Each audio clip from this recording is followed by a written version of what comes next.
guys, I have 6 new baby hatchlings from this mama right here and this daddy right here. This is the first clutch that Green Room Pythons has ever produced, and I'm super excited about it. We're going to take a look at this clutch all the way from the eggs, pipping out of the eggs, through their first shed. They look incredible, and there might be a world's first in there.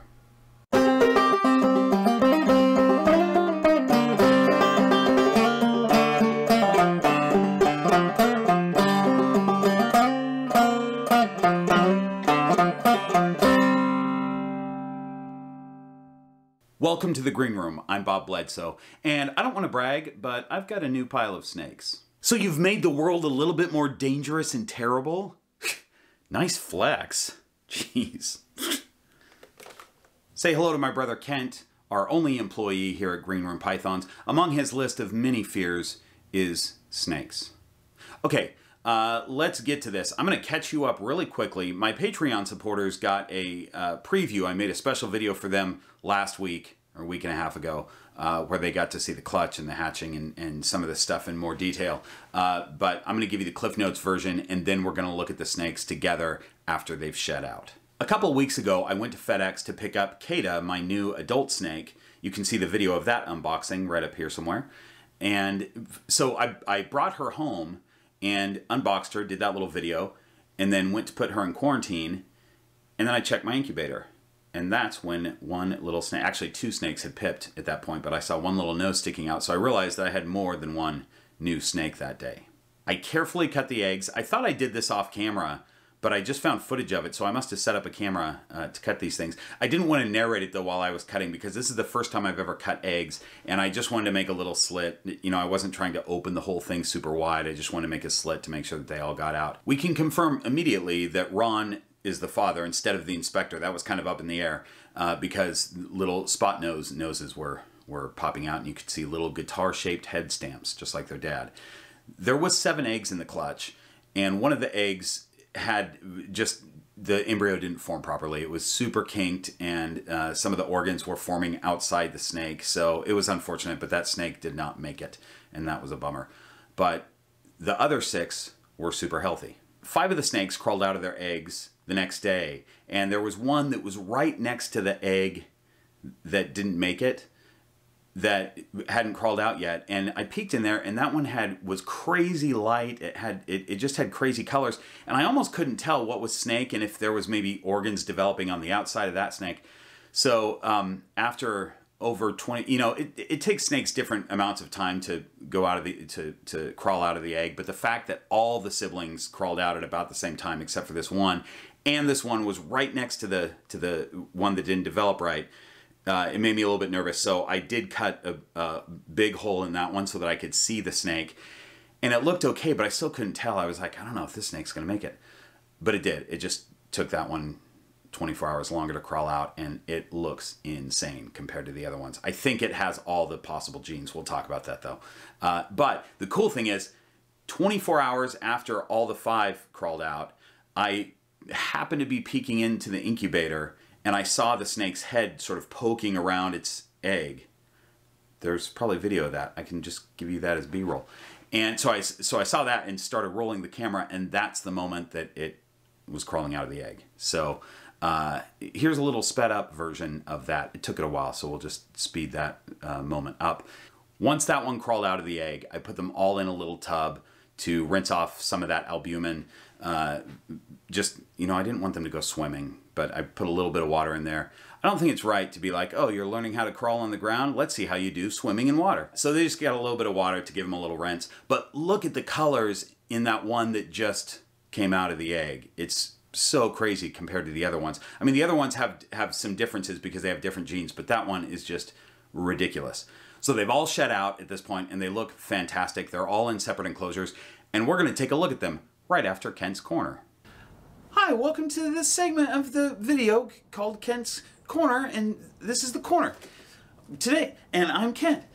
Today, I want to tell you a story that my father told me. It's about my great-grandfather. He was a beekeeper. He kept bees, and the bees kept having babies, and he kept buying more bees, and everybody in the neighborhood was like, whoa, right? Does that sound familiar? So the point of my story is my great-grandfather is no longer alive. I never knew him. Thank you for watching Kent's Corner, everybody's favorite internet thing to watch on the internet. Thanks, Kent. You make some strong points. Folks, I want to take a quick moment to acknowledge some Patreon supporters. I mentioned Patreon before. It's a brand new thing for me. I started it a couple weeks ago, and a handful of people have jumped in already. In Tier 2, one of the perks is that you get your name at the credits at the end of the video. And I thought that since it's brand new and the names in Tier 2 right now fit on this board, I'll just write them on the board in the middle of the video, which I think is better than rolling credits at the end of the video anyway. So, for those of you who have jumped in on Patreon, thank you so much. I'm working on more exclusive content, and there's going to be Kent content, as you know, monthly in there, and I really appreciate the extra support, and we're going to be able to do some cool things because of your support. All right, now that you're caught up on everything that happened before the shed, since everything happens when I'm out of town, while I was gone this weekend, the snakes all shed out. I came home to some beautiful snakes, all in brand new clothes, and they look awesome. As of right now, I believe I have 3 males and 3 females, and I am 50% confident that I've sexed them correctly. So I'll do it a couple times. You know, I'll probably do it like once a week until I'm sure that I know what I've got. So here's the deal with the genetics. There are 64 possible genetic combinations. I think each combination, there's a 2% chance of it happening. So each snake had a 2% chance that their genetic combination would become a thing. We got 6 genes involved. They are so Ron is a Spotnose, Enchi, Asphalt, and Freya is a Calico, Orange Dream, X-treme Gene. And the X-treme Gene is the reason that I think that I have at least one world's first. There's not a lot of people that work with X-treme Gene, that just not a lot has been done with it. And I believe that the snake that hatched out last or climbed out of the egg last probably has all the genes. So it's hard to tell, though. It's just so crazy looking. Let's take a look at them. Look at this awesome one with a guitar head stamp. This is a Spotnose Calico Asphalt X-treme Gene, maybe Orange Dream as well. And these are all sort of preliminary guesses based on what I'm seeing and talking to some breeders. I actually talked to the breeders of both the mom and the dad, as well as some others, to get these right now. Number 2 is Spotnose Calico Orange Dream Enchi, possible Enchi. Some of these Enchis, the eye stripes say Enchi, but the pattern's not very reduced, which is the same as their dad. Enchi eye stripes, not much of a reduction in pattern. Cute little snake. Number 3 there is a Spotnose Enchi X-treme Gene Asphalt. Another one with a little guitar on its head. So cool. This one's an Asphalt, maybe Orange Dream also. If it is Orange Dream, it's pretty low expression, but it's got some orange blushing on it, and it's got those tracks. But those are also Asphalt tracks. So number 5 is the same thing, Asphalt, with maybe Orange Dream in there. Cute little snake. Look at those blacks and brights. Really cool. And those tracks. And this is the one that I think has all the genes. This would be a high expression Orange Dream. And look at that head stamp. That's like a mandolin on its head, like one of those teardrop mandolins. So cool. So this is the other one that I'm holding back. Obviously, that's a really cool one. All right, let's go back to the green room and hear me talk more. My plan is to offer them frozen thawed rats for the first meal. Everything's working against me there because hatchling snakes are more likely to take a first meal of mice and take a first meal of live.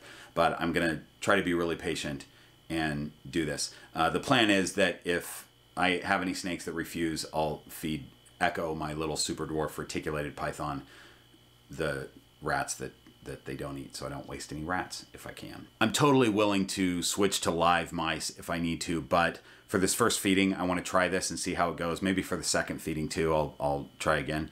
But in fact, this probably won't be edited by the time I've done that, so if future Bob wants to jump in and say how it worked, he can do that now. Well, thanks to past Bob for bringing me on. I did hopper mice this time and got number 2 and number 6 to take meals. The rest did not.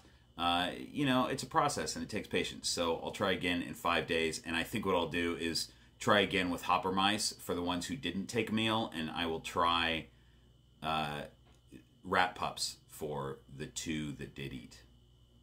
So we'll see how it goes. Man, I hope it worked for some of the snakes at least. I don't expect it to work for all of them, but I hope it worked.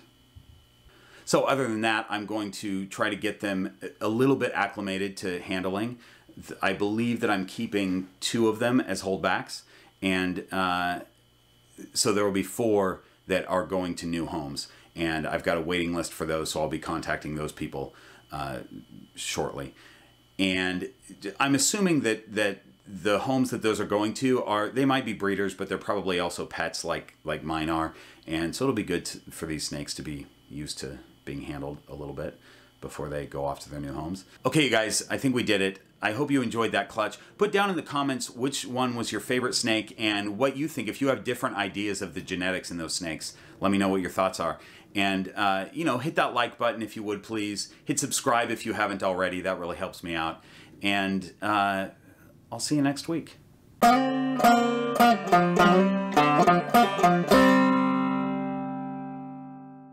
If my great-grandfather were alive today, I think he'd probably say, you know, I'm glad I'm not dead.